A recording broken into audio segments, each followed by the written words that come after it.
Of all of the good days in the year, on Christmas Eve, old Ebenezer Scrooge sat busy in his counting house. It was a cold, bleak, biting weather, and he could hear the people in the court outside go wheezing up and down, beating their hands upon their breasts, and stamping their feet upon the pavement stones to warm them. The city clocks had only just gone 3, but it was quite dark already, and the candles were flaring in the windows of the neighbouring offices, like ruddy smears upon the palpable brown air.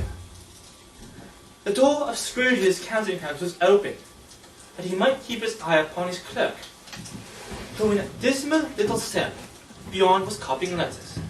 Scrooge had a very small fire, but the clerk's fire was so very much smaller that it looked like one coal.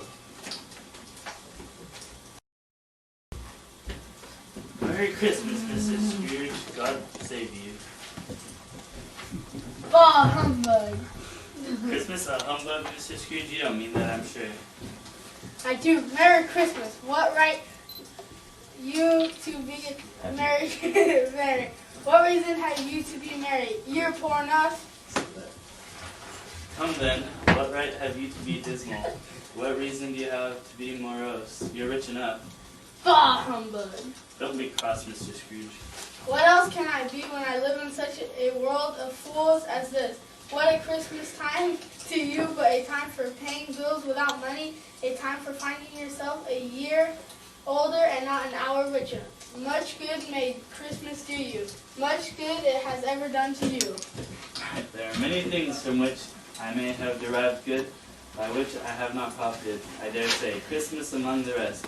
But I am sure I have always thought of Christmas time when it has come round as a good time, a kind, forgiving, charitable, pleasant time, the only time I know of, in the long calendar of the year, when men and women seem by one consent to open their shut-up hearts freely. And therefore, uncle, though it has never put a scrap of gold or silver in my pocket, I believe that it has done me good, and will do me good, and I say, God bless it. Mom.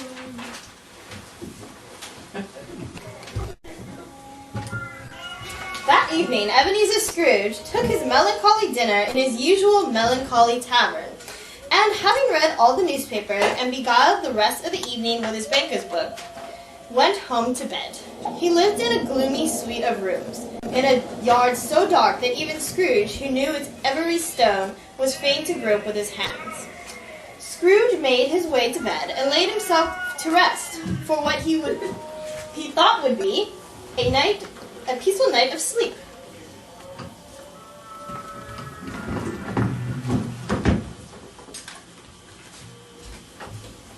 Scrooge! What's that? Scrooge! Who's that? I am the ghost of Christmas past. Why'd you come to me? I wear the chain I forged in life, Ebenezer Scrooge. Oh, woe is me. I made it link by link and yard by yard. I girded it on my own free will, and of my own free will I wore it. Is its pattern strange to you? I am here tonight to warn you that you have yet another chance of escaping my fate. Rise and walk with me.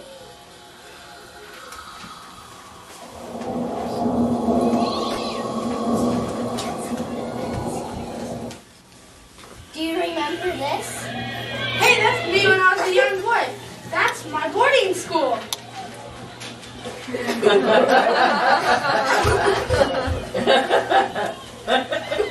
And my best friend, Pat.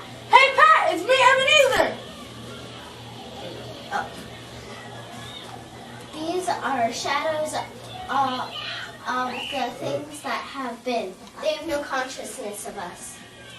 Ebenezer, I come to say goodbye and happy holidays. When will your family be picking you up to go home?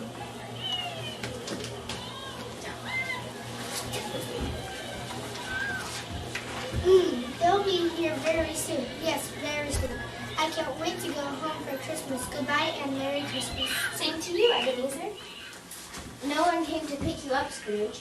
Your mother had passed and your father held you a grudge. A grudge for your mother's passing. tunes your child learns. Weep for the boy if tears will come. And you are...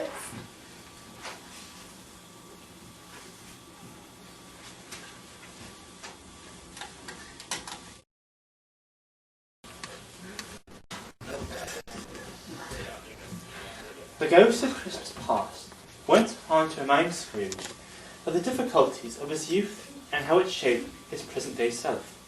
His mistreatment as a young child tended to shy him away from the personal relationships that others value. In his young adulthood, he embraced the business world as most others would, friends and family. He had forsaken all in the name of his prize of wealth. Even his beloved Beb, with whom he had cultivated a loving relationship, as he all but voluntarily surrendered in the name of the man he had become.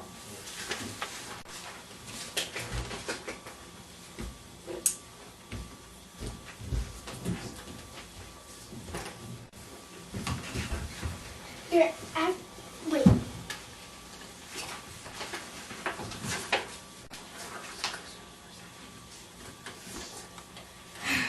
And you are the ghost of Christmas present. Conduct me where you will. I went forth last night on compulsion and I learned a lesson which is working now. Tonight, if you have aught to teach me, let me profit by it. Your attitude is good. Please come with me to the home of Bob Cratchit.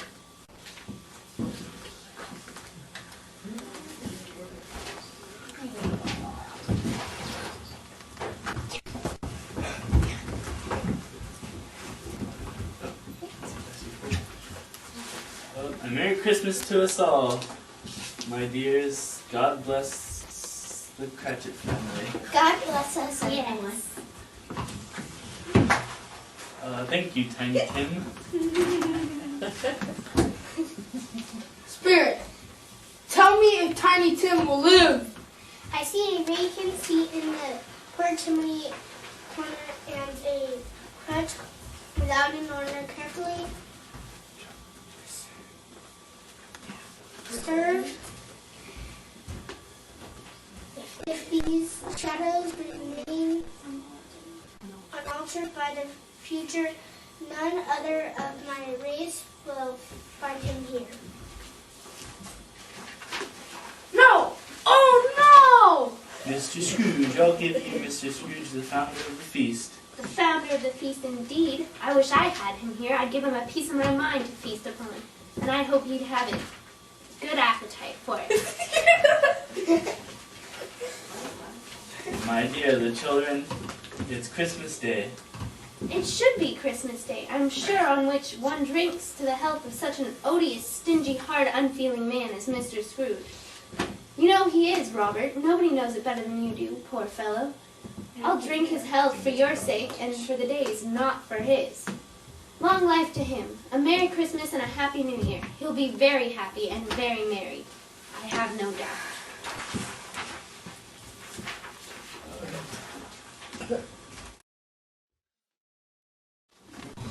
Nobody ever stopped him in the street to say, with gladsome looks, "My dear Scrooge, how are you? When will you come to see me?" No beggars implored him to bestow a trifle. No children asked him what it was o'clock. No man or woman ever once in all his life inquired the way to such and such a place of Scrooge. Finally, Scrooge's last ghostly visitor appeared.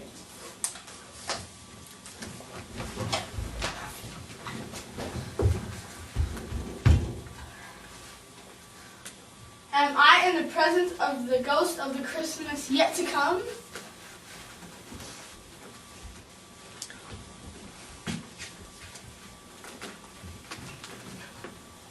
No, I don't know much about it either way.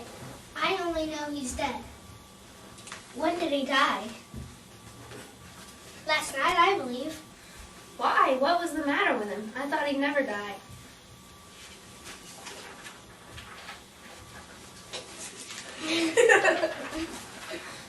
God knows. What has he done with his money? I have left it to his company. Perhaps he hasn't left it to me. That's all I know. Ha ha ha.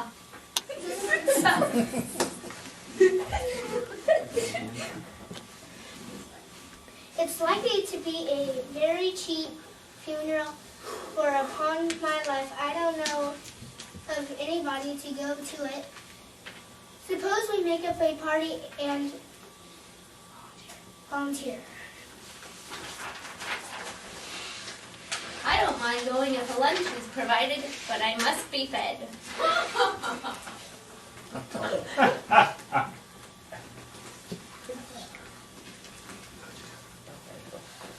Ha! The poor sod. I wonder who it is. Clearly not a man of respect. Must be the old man Sourberry with his bad wit and his disgusting habit of belching before meals.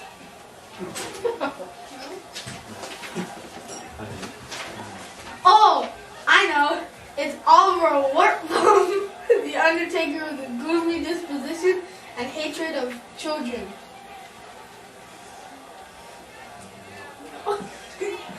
Well, it must be Charlie to pull.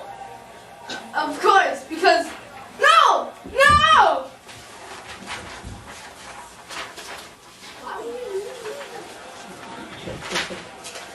No, please say it isn't so. Please, Spirit, are these shadows of the things that will be, or are they shadows of things that may be only? Spirit, hear me! I'm not the man I was. Good Spirit, assure me that I yet may change. These shadows you have shown me already by an altered life.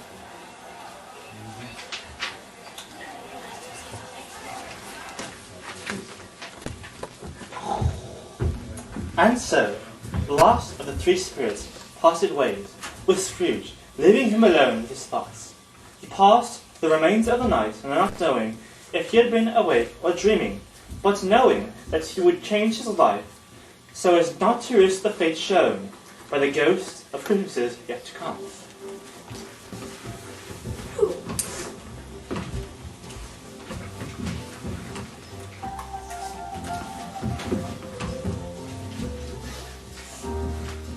I will honor Christmas in my heart and try to keep it all the year. I will live in the past, the present, and the future. The spirits of all three shall strive in me.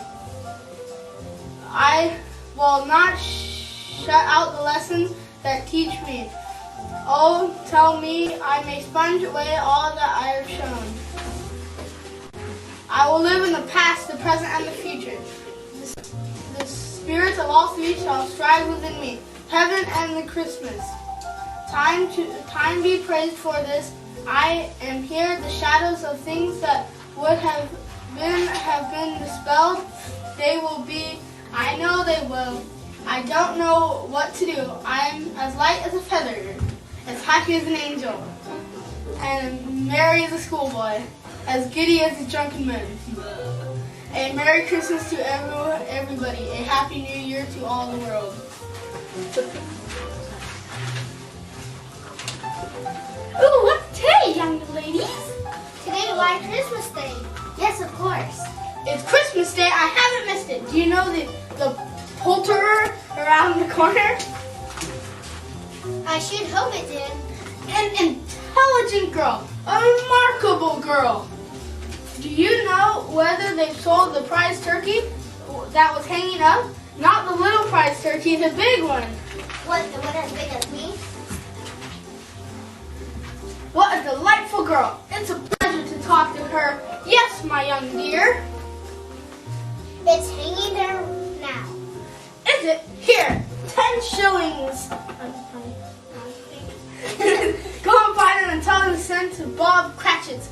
He shan't know who it sent him. It's twice the size of Tiny Tim.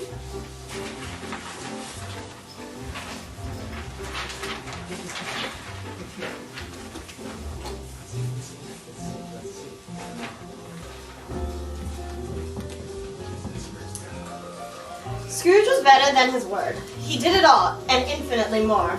And to Tiny Tim, who did not die, he was a second father. He became as good a friend, as good a master, as good a man, as good the old city knew, or any other good old city, town, or borough, in the good old world.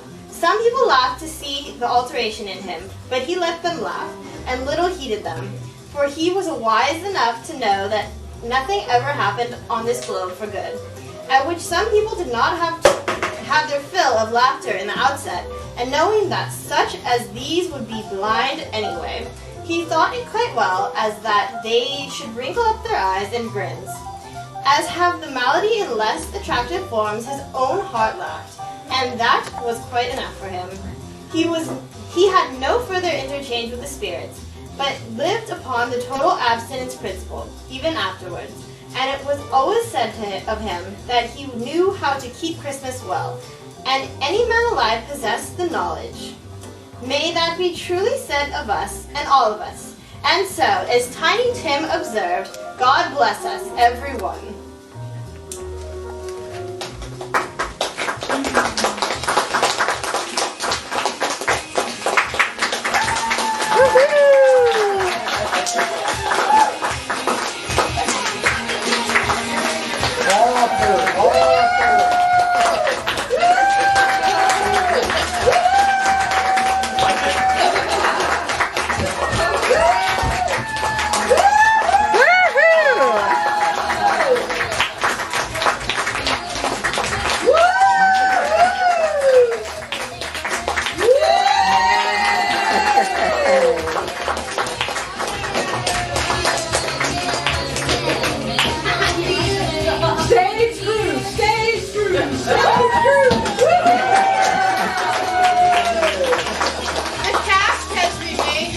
They may mingle with the crowd if you are interested. Crowd that wants to get a picture of everybody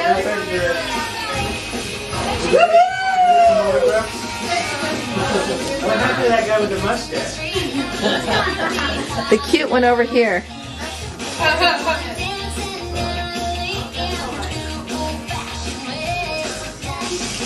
Come up to this line here. Okay, Devlin out front. Kelly up front.